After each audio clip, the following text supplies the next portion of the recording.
2 jam saya berdiri di bawah halte yang bocor, menahan dingin yang menusuk tulang. Suami saya berjanji menjemput. Lalu sebuah foto masuk ke ponsel saya. Di foto itu, dia sedang merangkul gadis yang saya besarkan sejak kecil dengan tangan saya sendiri. Malam itu, saya tidak menangis. Saya hanya tersenyum karena saya tahu semua yang mereka bangun di atas pengkhianatan ini akan runtuh tepat di hadapan tamu-tamu mereka. Halo, sahabat. Selamat datang kembali di channel ini. Sebelum kita masuk ke kisah malam yang mengubah seluruh hidup saya, tuliskan dulu dari kota mana kalian menonton. Dan kalau cerita ini menyentuh hati kalian, dukung dengan like dan subscribe, supaya kami terus semangat menghadirkan kisah-kisah yang lebih dalam lagi. Nama saya Dila Anjani. Saya 34 tahun. Saya bekerja sebagai akuntan sekaligus pemegang sertifikasi hukum internal di sebuah perusahaan properti di kawasan Sudirman. Sudah 6 tahun saya menikah. Sudah lebih lama dari itu saya hidup dengan satu prinsip sederhana. Kalau saya menyayangi seseorang, saya akan menyayanginya sepenuh hati. Itulah kelemahan terbesar saya. Saya tinggal di sebuah rumah 2 lantai di kawasan BSD. Rumah itu kami beli dengan susah payah di tahun pertama pernikahan. Sebagian besar cicilannya dibayar dari gaji saya. Tapi saat itu saya tidak pernah mempersoalkan siapa yang membayar apa. Bagi saya, rumah itu adalah rumah kami berdua. Tempat di mana saya membayangkan akan menua bersama suami saya, Reza Mahendra, 39 tahun. Seorang manajer di sebuah perusahaan distribusi. Pria yang dulu menatap saya seolah saya adalah satu-satunya perempuan di dunia. Pria yang berjanji di hadapan penghulu bahwa dia akan melindungi saya dalam keadaan apapun. Saya percaya janji itu. Saya percaya sepenuhnya. Sampai malam di halte itu. Tapi sebelum saya menceritakan malam itu, kalian harus tahu tentang Fania. Fania adalah anak dari kakak perempuan saya. Kakak saya meninggal saat Fania masih kecil. Ayahnya sudah lama pergi entah kemana. Maka saya yang mengambilnya. Saya yang menyekolahkannya. Saya yang menungguinya saat dia demam tengah malam. Saya yang menabung untuk masa depannya. Selama bertahun-tahun, saya menganggap Fania seperti anak saya sendiri. Setahun lalu, Fania lulus sekolah. Dia bilang ingin kuliah di kota. Maka saya membawanya tinggal bersama kami di rumah BSD. Saya pikir itu hal yang wajar. Dia keluarga saya. Reza juga tidak keberatan. Bahkan, Reza terlihat sangat ramah padanya. Terlalu ramah sebenarnya. Tapi saat itu, saya tidak menyadarinya. Kalau saya jujur pada diri sendiri, pernikahan kami sebenarnya sudah retak jauh sebelum Fania datang. 2 tahun terakhir, Reza berubah. Dia jarang pulang tepat waktu. Dia jadi mudah marah karena hal-hal kecil. Saya pikir itu karena tekanan pekerjaan. Saya mencoba menjadi istri yang lebih pengertian. Saya mengurangi waktu kerja saya. Saya lebih banyak di rumah. Saya berusaha membuat suasana rumah senyaman mungkin untuknya. Tapi semakin saya berusaha, semakin dia menjauh. Saya ingat suatu malam saya memasak makanan kesukaannya, menunggu sampai larut. Dia pulang lewat tengah malam, melihat meja makan yang sudah dingin. Lalu hanya berkata, "Ngapain repot-repot? Aku udah makan di luar." Lalu masuk kamar tanpa menoleh. Saya menelan kekecewaan itu. Saya bilang pada diri sendiri, setiap pernikahan punya pasang surut. Saya percaya kalau saya cukup sabar, cukup baik, semuanya akan kembali seperti dulu. Sekarang saya tahu, saat itu, hatinya sudah tidak lagi di rumah ini. Kehadiran Fania hanya menjadi pintu yang sudah lama dia tunggu untuk benar-benar pergi. Saya ingat hari pertama Fania pindah. Dia memeluk saya erat. Air matanya jatuh. Dia bilang, "Tante satu-satunya keluarga Fania di dunia ini. Fania janji nggak akan ngecewain tante." Saya mengusap kepalanya. Saya percaya setiap kata itu. Betapa bodohnya saya. Bulan-bulan pertama berjalan biasa saja. Fania kuliah. Saya bekerja. Reza sibuk dengan kantornya. Rumah kami terasa lebih ramai, lebih hangat. Saya senang Fania ada di sana. Saya pikir saya sedang membangun keluarga yang utuh untuk gadis yang sudah kehilangan ibunya. Tapi ada hal-hal kecil yang mulai terasa janggal. Reza pulang lebih malam dari biasanya. Katanya pekerjaan menumpuk. Fania sering ikut pergi belajar kelompok sampai larut. Beberapa kali saya menemukan mereka tertawa bersama di ruang keluarga. Lalu langsung diam saat saya masuk. Saya bilang pada diri sendiri, ini cuma kedekatan paman dan keponakan. Tidak ada yang salah. Saya terus meyakinkan diri seperti itu selama berbulan-bulan. Lalu datang malam itu. Malam itu saya pulang larut dari pertemuan dengan klien di pinggiran kota. Di tengah jalan yang sepi, mobil saya mati mendadak. Mesinnya tidak mau menyala lagi. Hujan turun deras. Saya panik. Orang pertama yang saya telepon tentu saja suami saya. Suara Reza di seberang terdengar penuh perhatian. Tunggu di halte terdekat. Sayang, jangan kemana-mana. Aku jemput kamu sekarang. Kalimat itu menghangatkan hati saya di tengah badai. Saya mendorong mobil ke pinggir jalan, dibantu warga yang lewat. Lalu saya berjalan kaki menembus hujan menuju halte. Saya duduk di bangku besi yang dingin. Saya menunggu. Saya menatap jalan, berharap melihat lampu mobil suami saya. 1 jam berlalu. Tidak ada siapa-siapa. Saya menelpon lagi. Panggilan pertama tidak diangkat. Panggilan kedua baru dijawab setelah nada dering yang panjang. Halo, kamu di mana? Saya sudah kedinginan di sini, kata saya dengan suara bergetar. Maaf, sayang, maaf banget. Ban mobilku tiba-tiba bocor di jalan tol. Aku lagi ganti ban. Sabar ya.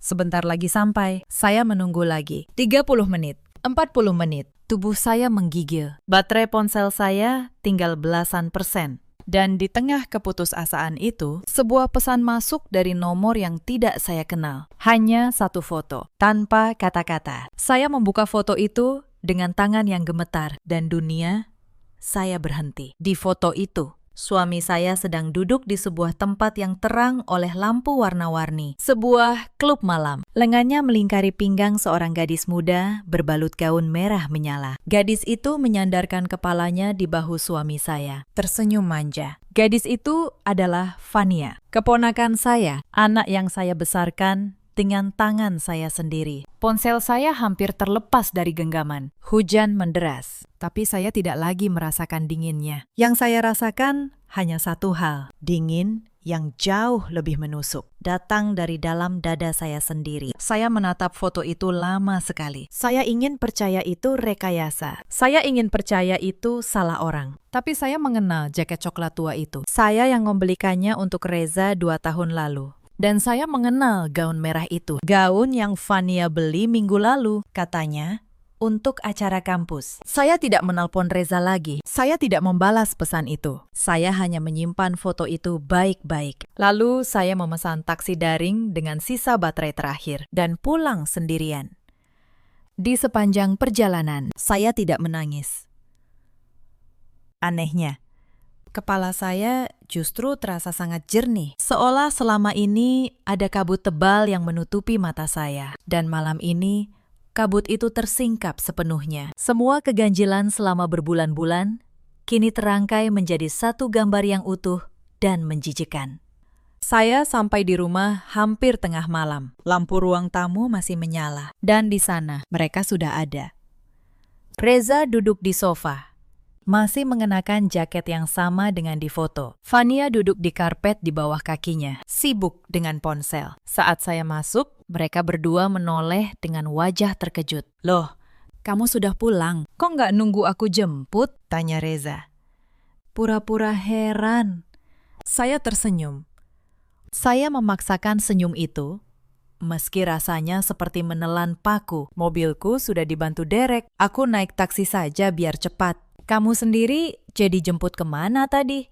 Aku tadi ke halte yang kamu bilang, tapi kamu sudah nggak ada. Aku cari-cari, nggak ketemu. Jawabnya tanpa berkedip. Dia berbohong dengan begitu mulus, tanpa beban. Dan saat itu saya sadar, ini bukan kebohongan pertamanya. Pria ini sudah berbohong pada saya entah berapa lama. Saya mengalihkan pandangan ke Fania. Gadis itu masih mengenakan sisa riasan tebal. Bibirnya merah menyala. Di lehernya tergantung jaket yang menutupi sesuatu. Tapi ujung gaun merah itu masih terlihat menyembul di bawah jaket. Fania baru pulang dari mana? Nak, Tanya saya selembut mungkin. Dari acara ulang tahun teman. Tante, jawabnya manja.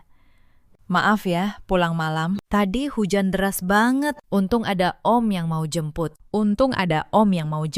Kalimat itu terdengar seperti racun yang menetes perlahan ke telinga saya. Gadis ini, yang dulu menangis di pelukan saya, kini berdiri di hadapan saya dengan kebohongan di bibirnya yang merah. Dan suami saya duduk di sana, membiarkannya. Kalian pasti capek. Biar saya buatkan teh, kata saya. Lalu melangkah ke dapur. Di dapur, saya berdiri lama menatap air yang mendidih. Tangan saya gemetar. Saya mencengkeram tepi meja. Saya menutup mata. Air mata menggenang. Tapi saya tidak membiarkannya jatuh. Tidak sekarang. Menangis adalah kemewahan yang tidak saya miliki malam ini. Saya harus kuat. Saya harus berpikir. Dan yang paling penting, saya harus mengumpulkan setiap bukti dari kebusukan ini sebelum saya meruntuhkan panggung sandiwara mereka. Saya membawa 3 cangkir teh ke ruang keluarga. Saat Reza mencondongkan tubuh untuk mengambil cangkirnya, kerah kemejanya sedikit terbuka, dan mata saya menangkap sesuatu di bagian dalam kerah itu. Sebuah noda kecil berwarna merah bata. Bukan noda saus, bukan kotoran. Itu bekas ciuman. Saya melirik bibir Fania. Lipstik merah bata yang sama persis. Perut saya terasa diaduk. Rasa mual naik sampai ke tenggorokan. Mereka baru saja bermesraan di tempat itu, lalu pulang ke rumah saya dan duduk di hadapan saya seolah mereka paman dan keponakan paling suci di dunia. Tehnya enak. Sayang, buatanmu selalu yang terbaik, puji Reza sambil tersenyum. Senyum yang selama 6 tahun selalu membuat saya luluh. Malam ini, senyum itu terlihat seperti senyum iblis. Sama-sama. Saya istirahat dulu ya. Kepala saya pusing kehujanan tadi, kata saya. Saya berdiri dan masuk ke kamar tanpa menunggu jawaban. Saya tidak sanggup berada di ruangan yang sama dengan mereka lebih lama lagi. Saya mengunci pintu, mematikan lampu, dan berbaring di kegelapan. Saat itulah saya membiarkan air mata jatuh tanpa suara. Sebanyak-banyaknya, saya menangisi 6 tahun yang ternyata palsu. Saya menangisi gadis kecil yang dulu saya peluk, yang kini mengkhianati saya. Saya menangisi diri saya sendiri yang begitu bodoh. Lalu, saat air mata itu habis, sesuatu di dalam diri saya mengeras menjadi es. Esok paginya, saya bangun lebih awal. Saya memasak sarapan seperti biasa. Saya menyapa Reza dengan senyum. Saya bertanya pada Fania, apakah dia sudah mengerjakan tugas kuliahnya? Saya berperan menjadi istri dan tante yang sama seperti kemarin. Karena saya tahu satu hal, selama mereka mengira saya tidak tahu apa-apa, saya punya keuntungan. Saya bisa melihat, saya bisa mendengar, saya bisa mengumpulkan. Begitu mereka tahu saya curiga, mereka akan menutup semuanya rapat-rapat. Maka saya memilih diam. Saya memilih menjadi perempuan bodoh di mata mereka. Itulah keputusan paling cerdas yang pernah saya buat. Hari-hari berikutnya,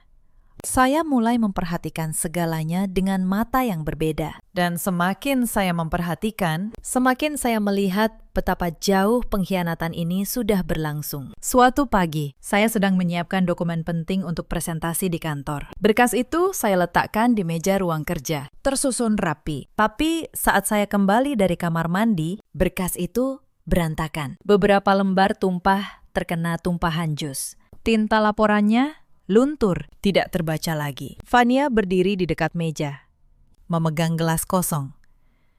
Aduh, maaf ya. Tante, Fania nggak sengaja. Tangan Fania kepleset. Katanya, dengan nada yang sama sekali tidak terdengar menyesal. Di sudut bibirnya, ada senyum samar yang langsung dia sembunyikan. Saya tahu itu bukan ketidaksengajaan. Itu disengaja. Dia ingin saya panik. Ingin saya terlihat ceroboh di kantor. Ingin merusak satu lagi bagian dari hidup saya. Saya menahan napas. Tidak apa-apa. Nak, Tante print ulang saja. Saat saya melaporkan kejadian itu pada Reza malam harinya. Dengan harapan, dia akan menegur Fania. Dia justru membela gadis itu. Ah, kamu ini cuma berkas kena jus aja diributin. Fania kan udah minta maaf. Kamu jangan suka cari-cari masalah sama dia, ya. Dia masih anak-anak.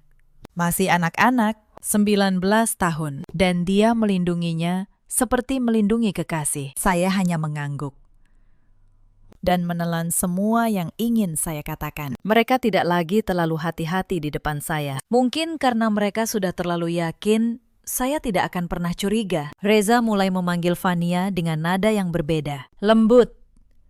Hampir mendayu. Suatu sore, saya mendengar dia berkata dari ruang keluarga. Sayang, kamu mau makan apa? Biar Om pesankan. Sayang. Dia memanggil keponakan saya dengan sebutan yang sama yang dia gunakan untuk saya. Saya berdiri di ambang pintu dapur, menahan napas. Lalu saya melangkah masuk dengan senyum biasa, seolah saya tidak mendengar apa-apa. Reza langsung menegakkan tubuhnya. Fania menjauh sedikit. Pemandangan yang dulu akan saya anggap wajar, kini terlihat seperti adegan yang sangat kotor. Suatu akhir pekan, Fania mengundang beberapa teman kuliahnya ke rumah. Saya menyiapkan makanan untuk mereka, seperti yang selalu saya lakukan. Saat saya membawa nampan berisi kue ke ruang tamu, saya tidak sengaja mendengar Fania berbicara pada teman-temannya. Itu tante aku, katanya sambil terkikik. Kasihan. Ya, suaminya aja udah gak peduli lagi sama dia. Sekarang, dia tinggal numpang di rumah ini doang. Untung Om baik, masih mau nampung. Teman-temannya tertawa pelan. Numpang di rumah ini. Gadis itu mengatakannya dengan begitu enteng. Padahal rumah ini setiap batanya dibayar dengan keringat saya. Padahal gadis itu sendiri yang menumpang, yang saya beri makan, saya beri tempat tinggal, saya beri masa depan. Saya meletakkan nampan dengan tenang. Saya tersenyum pada teman-temannya. Silakan dimakan, ya, masih hangat. Lalu saya kembali ke dapur tanpa berkata apa-apa. Tapi di dapur, saya menuliskan tanggal hari itu di sebuah buku kecil. Saya mulai mencatat setiap penghinaan, setiap kebohongan, setiap luka. Saya tidak akan melupakan satu pun. Beberapa hari kemudian, terjadi sesuatu yang membuat saya benar-benar paham bahwa mereka tidak hanya mengkhianati saya. Mereka ingin menyingkirkan saya. Malam itu, saya sedang menyiapkan makan malam. Kepala saya memang sedang pusing, dan saya tidak banyak bicara. Saya mendengar Fania berbisik pada Reza di ruang sebelah.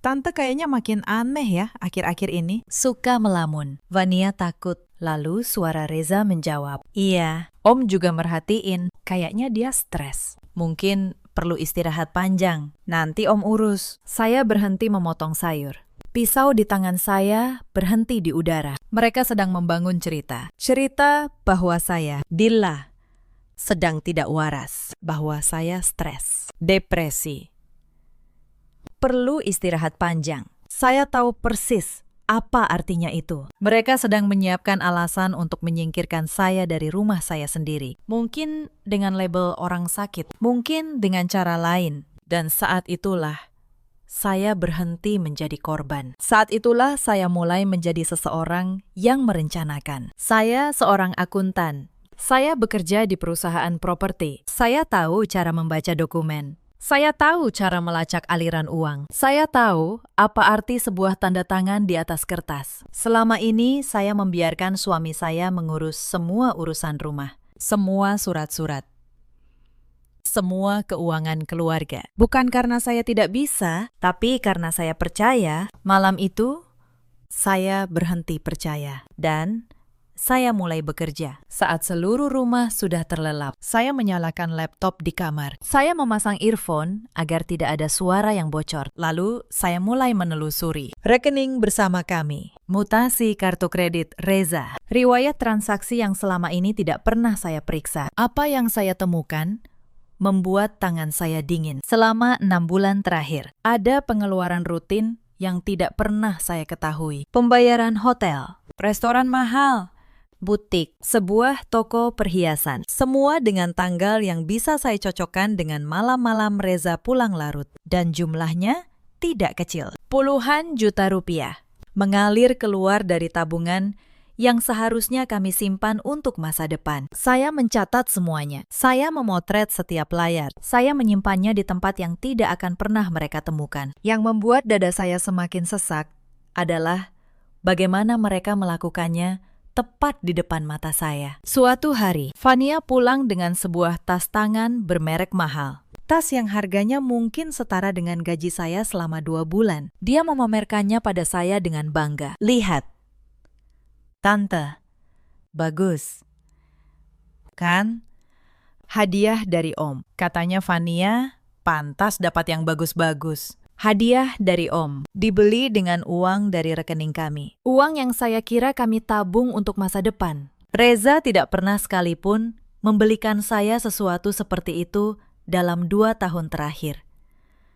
Tapi untuk gadis ini, dia tidak segan menghabiskan apapun. Saya tersenyum dan memuji tas itu. Di dalam hati, saya menambahkan 1 lagi baris ke dalam daftar yang saya simpan. Setiap rupiah yang mereka hambur-hamburkan adalah 1 paku lagi di peti mati rencana mereka sendiri. Tapi itu baru permulaan. Seminggu setelah saya menemukan aliran uang itu, Reza melakukan sesuatu yang hampir membuat saya kehilangan ketenangan. Suatu malam, dia masuk ke kamar dengan map coklat di tangan dan senyum yang dia buat semanis mungkin. Sayang, ada yang mau aku omongin, katanya.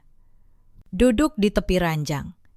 Kamu kan akhir-akhir ini sering capek, sering pusing. Aku khawatir. Gimana kalau urusan keuangan keluarga, aku yang pegang semua. Biar kamu nggak kepikiran. Tinggal tanda tangan di sini. Kamu kasih kuasa ke aku buat nurus rekening sama aset kita. Dia menyodorkan map itu. Di dalamnya ada surat kuasa. Surat yang, kalau saya tanda tangani, akan memberinya kendali penuh atas seluruh harta kami. Termasuk mungkin rumah ini. Kalau dia berhasil meyakinkan saya menyerahkan dokumen. Saya menatap kertas itu. Lalu, saya menatap suami saya. Wajahnya begitu penuh perhatian. Begitu meyakinkan. Persis seperti suaranya di telepon malam di halte itu. Saya hampir tertawa. Mereka benar-benar sudah menyusun rencana sampai ke detail terakhir. Pertama, mereka ingin saya percaya bahwa saya sakit. Lalu, mereka ingin saya menyerahkan semua harta. Setelah itu, menyingkirkan saya akan menjadi semudah membuang sampah. Aku pikir-pikir dulu ya, Mas, kata saya pelan. Ini soal penting. Aku mau baca-baca dulu. Senyum Reza sedikit memudar. Tapi, dia mengangguk. Ya. Jangan lama-lama, biar cepat beres. Malam itu, setelah dia tidur, saya memfotokopi surat kuasa itu sebagai bukti. Lalu, saya kembalikan yang asli ke mapnya dan tidak pernah menandatanganinya. Mereka mengira saya sedang mempertimbangkan, padahal saya sedang menghitung mundur. Beberapa hari kemudian, saya mendapat bantuan dari arah yang tidak saya duga. Bu Sari adalah asisten rumah tangga kami. Wanita parubaya yang sudah bekerja di rumah kami sejak tahun pertama pernikahan. Suatu pagi, saat Reza dan Fania sudah pergi, Bu Sari mendekati saya dengan wajah gelisah. Tangannya memegang sebuah ponsel lama. "Budila," katanya pelan. "Saya minta maaf. Saya sebenarnya sudah lama mau cerita. Tapi saya takut." Saya menatapnya. "Cerita apa?" "Bu Sari." Wanita itu menarik napas panjang. "Selama ibu kerja, saya yang di rumah. Saya lihat banyak hal yang nggak pantas. Pak Reza sama Mbak Fania. Mereka nggak seperti paman dan keponakan. Bu, saya beberapa kali merekam. Saya simpan. Saya cuma nggak tahu harus kasih ke siapa." Tangan saya gemetar saat menerima ponsel itu. Di dalamnya ada beberapa rekaman pendek. Suara dari ruang keluarga. Suara dari kamar. Kata-kata yang tidak mungkin diucapkan seorang paman pada keponakannya. Janji-janji. Rencana. Dan di salah satu rekaman, saya mendengar suara Reza yang jelas. "Sabar ya, sayang. Sebentar lagi si Dila kita urus." Begitu dia keluar dari rumah ini, semua jadi milik kita berdua. Si Dila kita urus. Saya menggenggam ponsel itu erat-erat. Saya menatap Bu Sari. Dan untuk pertama kalinya dalam berhari-hari, saya merasa tidak sendirian. "Terima kasih, Bu Sari," kata saya. "Ibu sudah menyelamatkan saya. Tolong, jangan beritahu siapapun dan tetap bekerja seperti biasa. Sebentar lagi semuanya akan selesai." Bu Sari mengangguk. Ada air mata di matanya. "Saya kasihan sama ibu. Ibu orang baik. Gak pantas diperlakukan begini." Sejak hari itu, Mereka semakin tidak peduli pada perasaan saya. Suatu malam, saat makan malam, saya datang ke meja seperti biasa. Tapi kursi saya, kursi yang selama 6 tahun selalu menjadi tempat saya duduk di samping Reza, sudah diduduki oleh Fania. Gadis itu menatap saya dengan tatapan menantang, lalu tersenyum manis.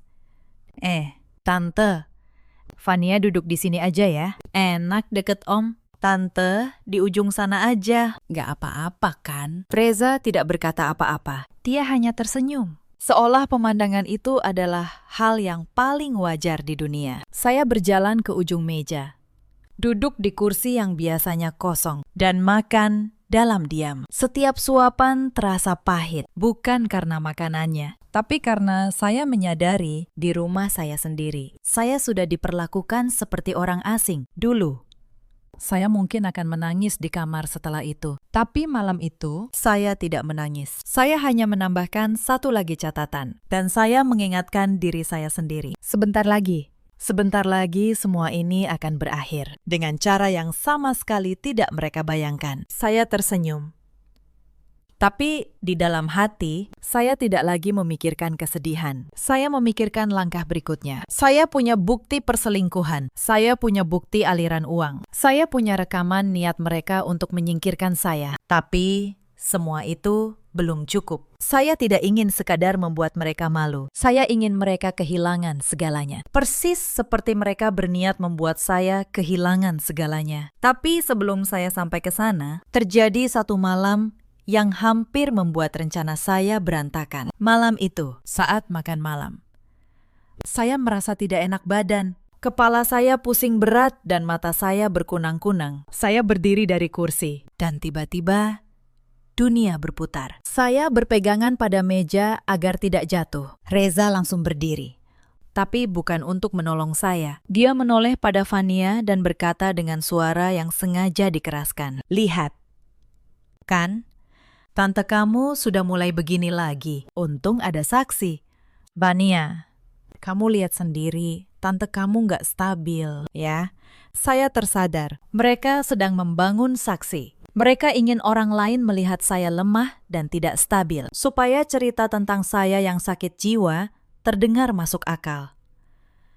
Bahkan rasa pusing saya pun mereka manfaatkan. Belakangan, Bu Sari diam-diam memberitahu saya sesuatu yang membuat bulu kuduk saya berdiri. Dia melihat Fania beberapa kali menambahkan sesuatu ke dalam teh yang biasa saya minum sebelum tidur. Bu Sari tidak tahu itu apa, tapi sejak saat itu saya berhenti meminum teh apapun yang tidak saya buat sendiri. Dan ajaibnya, rasa pusing yang tiba-tiba itu pun perlahan menghilang. Saya tidak ingin menebak-nebak terlalu jauh. Tapi satu hal jadi semakin jelas. Mereka tidak akan berhenti sampai saya benar-benar tersingkir. Dan itu membuat saya semakin yakin. Saya harus bergerak lebih cepat. Maka saya menelusuri satu hal terakhir. Hal yang selama ini saya anggap sudah jelas. Tapi tidak pernah saya periksa sendiri. Rumah kami. Sebagai akuntan di perusahaan properti, saya tahu betul betapa pentingnya satu lembar dokumen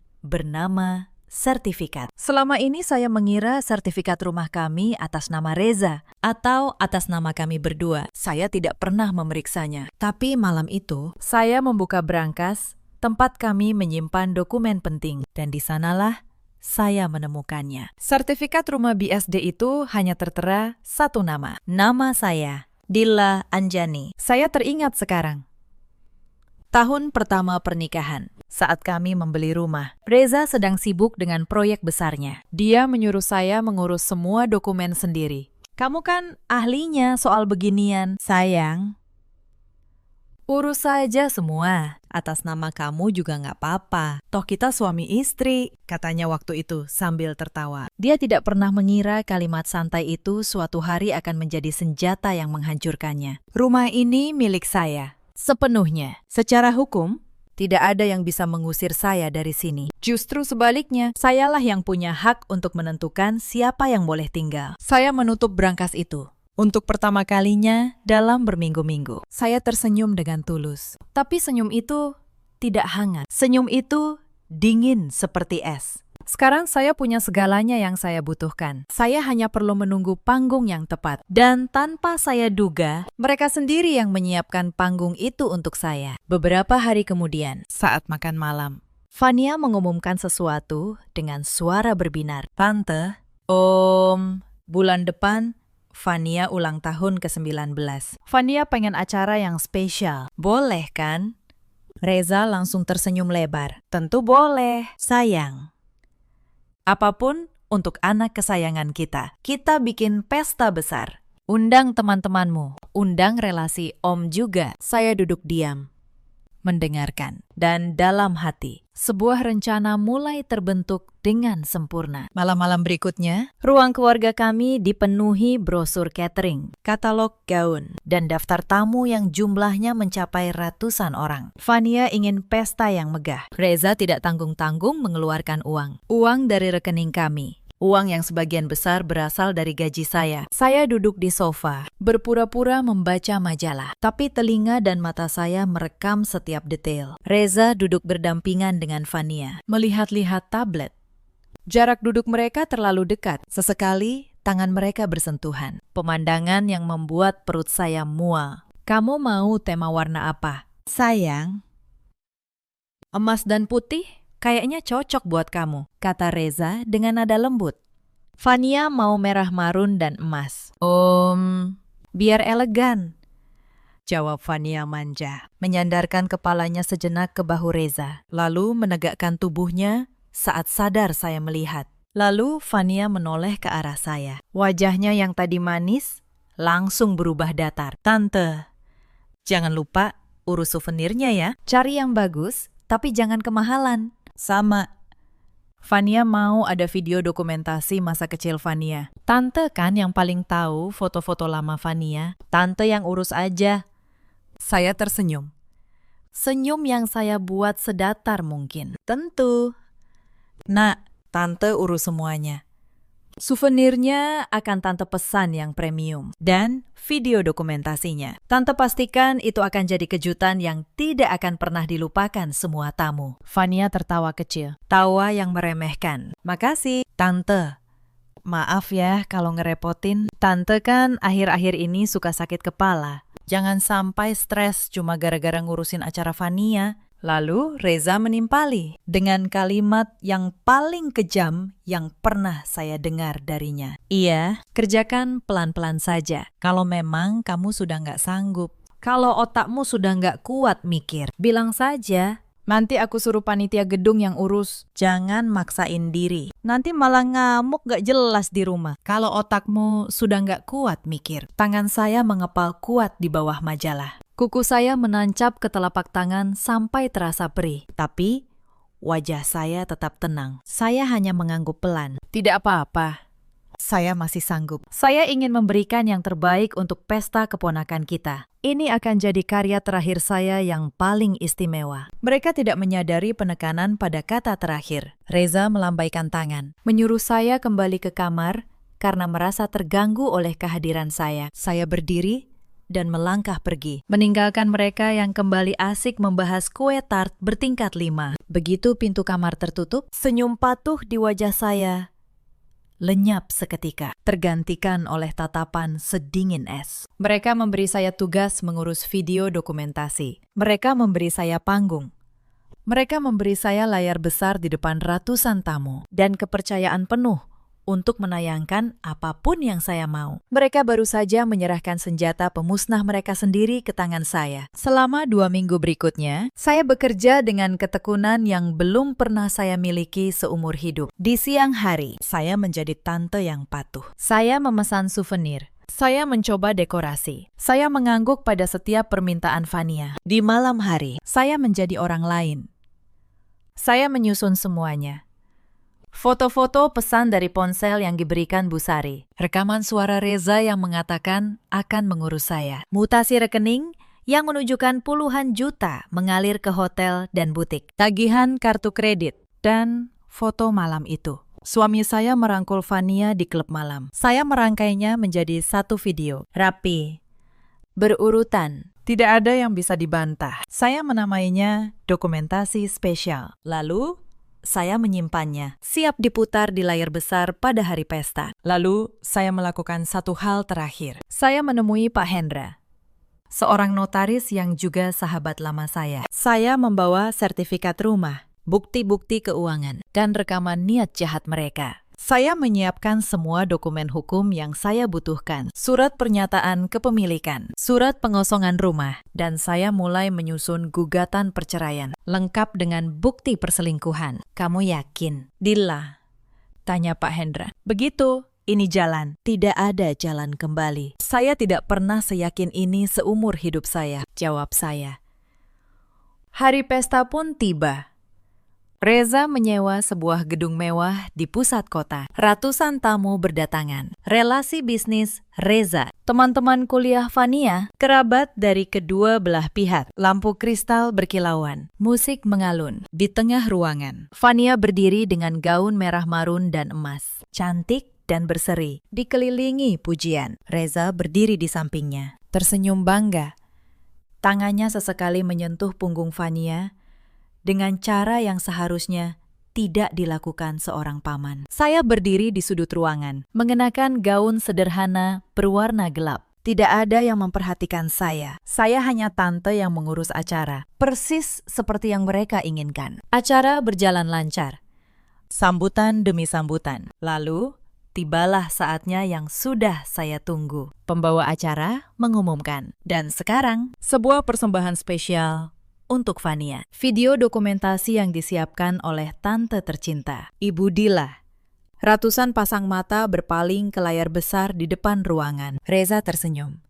Fania bertepuk tangan dengan manja. Mereka mengira akan melihat foto-foto masa kecil yang mengharukan. Saya berjalan ke depan. Saya mengambil mikrofon. Tangan saya tidak gemetar sama sekali. Selamat malam, semuanya, kata saya dengan suara yang tenang dan jelas. Terima kasih sudah hadir. Sebelum video diputar, izinkan saya mengatakan beberapa hal karena saya yakin malam ini akan menjadi malam yang tidak akan pernah kalian lupakan. Saya memberi isyarat. Lampu meredup, layar menyala. Foto pertama muncul. Bukan foto masa kecil Fania. Itu adalah foto suami saya merangkul Fania di klub malam. Lengannya melingkari pinggang gadis itu. Ruangan langsung hening. Lalu mulai terdengar bisikan-bisikan. Wajah Reza memucat. Fania berdiri kaku. Foto berikutnya. Tangkapan layar percakapan mesra. Lalu mutasi rekening. Puluhan juta mengalir ke hotel. Lalu rekaman suara mulai diputar. Menggema di seluruh ruangan. Suara Reza jelas dan tidak terbantahkan. Sabar ya, sayang. Sebentar lagi si Dilla kita urus. Begitu dia keluar dari rumah ini, semua jadi milik kita berdua. Ruangan meledak. Tamu-tamu berbisik panik. Beberapa berdiri. Relasi bisnis Reza saling pandang dengan wajah jijik. Fania menutup mulutnya. Air matanya mulai jatuh. Tapi kali ini bukan air mata manja. Itu air mata ketakutan. Reza melangkah maju. Wajahnya merah padam. Dilla, apa-apaan ini? Matikan. Saya menatapnya dengan tenang. Kenapa, Mas? Bukankah kamu yang bilang otak saya sudah tidak kuat berpikir? Tapi lihat, otak saya cukup kuat untuk menyusun semua ini, kan? Saya mengangkat mikrofon lebih tinggi. Suara saya menggema ke seluruh ruangan. Selama 6 tahun, saya menjadi istri yang setia. Selama bertahun-tahun, saya membesarkan Fania seperti anak saya sendiri. Saya memberi mereka rumah saya, hati saya, kepercayaan saya, dan inilah balasan yang saya terima. Mereka berselingkuh di belakang saya, dan mereka berencana menyingkirkan saya dari rumah saya sendiri dengan menyebut saya gila. Tamu-tamu menatap Reza dan Fania dengan tatapan yang penuh kebencian. Bisik-bisik berubah menjadi gumaman marah. Salah seorang relasi bisnis Reza, seorang pria berjas yang tadi tersenyum ramah padanya, kini berdiri dan berkata dengan suara keras, "Jadi ini orangnya yang waktu itu pinjam dana proyek ke saya dengan alasan keluarga. Ternyata uangnya buat ini." Pria itu menggeleng jijik. lalu meninggalkan ruangan diikuti beberapa tamu lain. Saya melihat wajah Reza semakin pucat, dunia yang dia bangun, reputasi yang dia jaga mati-matian, runtuh di depan matanya dalam hitungan menit. Tapi ada satu hal yang mereka lupa. Lanjut saya. Saya mengeluarkan sebuah map dari tas saya. Rumah yang selama ini mereka tinggali. Rumah yang mereka rencanakan untuk mereka kuasai berdua. Sertifikatnya hanya tertera satu nama. Nama saya. Wajah Reza benar-benar runtuh. Dia tahu apa artinya itu. Mulai hari ini, kalian berdua tidak punya tempat tinggal lagi. Dan Mas Reza, surat gugatan cerai sudah saya siapkan, lengkap dengan semua bukti yang baru saja kalian saksikan. Saya menyerahkan map itu pada Pak Hendra yang berdiri di dekat saya. Dia melangkah maju, menyerahkan dokumen resmi pada Reza di hadapan ratusan saksi. Fania jatuh berlutut, menangis histeris. Tante, maafin Fania. Fania hilaf. Tante kan sayang sama Fania. Saya menatapnya. Gadis yang dulu saya peluk saat dia menangis. Gadis yang saya besarkan, saya sekolahkan. Saya cintai seperti darah daging saya sendiri. Dulu saya sayang sama kamu. Fania, kata saya pelan. Lebih dari apapun. Tapi kamu mengambil semua kebaikan saya. Lalu kamu injak-injak. Sekarang kamu bukan keponakan saya lagi. Kamu hanya seseorang yang saya kenal. Saya berbalik dan berjalan keluar dari ruangan itu. Di tengah keheningan dan ratusan mata yang memandang. Saya tidak menoleh ke belakang sekalipun. Apa yang terjadi setelah malam itu terjadi dengan sangat cepat. Skandal itu menyebar ke seluruh relasi bisnis Reza dalam hitungan hari. Perusahaan tempatnya bekerja yang sangat menjaga citra langsung memecatnya karena dianggap mencoreng nama baik. Dalam waktu kurang dari seminggu, Reza jatuh dari seorang manajer menjadi pengangguran. Dan utang yang dia tumpuk untuk membiayai gaya hidup mewahnya bersama Fania mulai menagih. Proses perceraian kami berjalan cepat. Reza tidak banyak melawan. Dia tidak punya apa-apa lagi untuk dilawankan. Bukti-buktinya terlalu kuat. Hakim mengetuk palu. Rumah B SD resmi menjadi milik saya sepenuhnya, sesuai sertifikat. Saya memenangkan segalanya. Hak milik, harga diri, dan yang paling penting, kebebasan saya. Di hari terakhir persidangan, Reza sempat menemui saya di lorong pengadilan. Wajahnya kuyu, jasnya kusut. Dia yang dulu begitu angkuh, kini menunduk. Dila, katanya serak. Aku hilaf, tolong. Kasih aku kesempatan. Aku nggak punya apa-apa lagi sekarang. Saya menatapnya. Tidak ada lagi kemarahan di hati saya. Yang ada hanya rasa kosong. Lalu, rasa lega. Kamu masih punya satu hal. Mas, kata saya. Pelajaran. Sayangnya, kamu membayarnya dengan harga yang sangat mahal. Lalu, saya berjalan pergi. Meninggalkannya berdiri sendirian di lorong itu. Fania menghilang entah kemana. Kabar terakhir yang saya dengar, dia putus dari Reza tak lama setelah Reza kehilangan pekerjaan dan uangnya. Ternyata yang dia cintai bukan Reza. Yang dia cintai adalah uang dan kenyamanan yang bisa Reza berikan. Begitu semua itu hilang. Dia pun pergi. 3 bulan berlalu sejak malam yang mengubah seluruh hidup saya. Hari ini, cuaca cerah.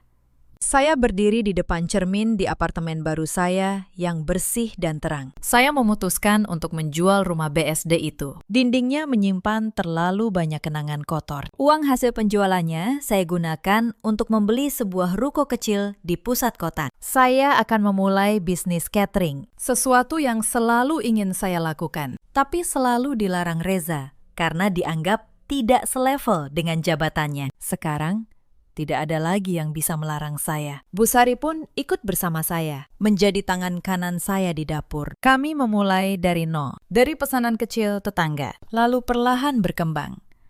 Untuk pertama kalinya dalam bertahun-tahun, saya bangun pagi dengan semangat, bukan dengan beban. Saya mengenakan setelan kerja yang rapi. Wajah saya terlihat jauh lebih segar dibandingkan saat saya masih terjebak dalam pernikahan beracun itu. Tidak ada lagi lingkaran hitam di bawah mata. Tidak ada lagi bahu yang membungkuk menanggung beban pengkhianatan. Saat saya hendak keluar, Ponsel saya bergetar. Sebuah notifikasi berita lokal muncul. Judulnya membuat langkah saya terhenti sejenak. Seorang pria parubaya ditemukan babak belur dianiaya penagih utang di sebuah rumah kontrakan kumuh.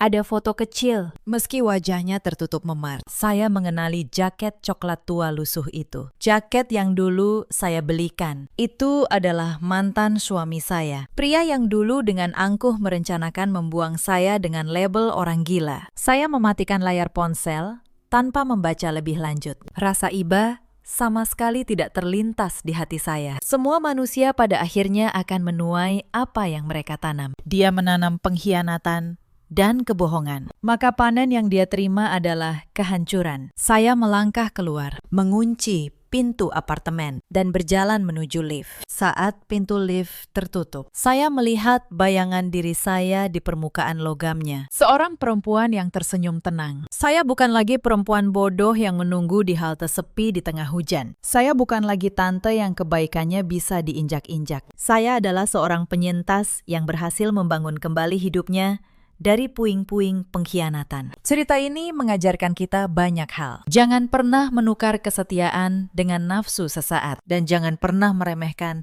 ketenangan seorang perempuan yang sedang terluka. Karena di balik diamnya ada kekuatan yang bisa meruntuhkan segalanya. Di luar sana ada banyak perempuan seperti saya dulu. Perempuan yang memberikan segalanya, lalu dikhianati oleh orang yang paling mereka cintai dan percaya. Kalau kalian salah satunya, ingatlah, kebaikan kalian bukan kelemahan, tapi jangan pernah biarkan kebaikan itu membuat kalian buta. Ada juga banyak suami di luar sana seperti Reza, yang mengira pasangan setia akan selamanya bertahan, betapapun disakiti. Mereka lupa, kesabaran punya batas, dan saat batas itu terlampaui, yang runtuh adalah dunia mereka sendiri. Ada pula orang-orang seperti Fania yang menerima cinta dan kebaikan, lalu membalasnya dengan pengkhianatan. Mereka mungkin menang sesaat, tapi pada akhirnya mereka kehilangan satu hal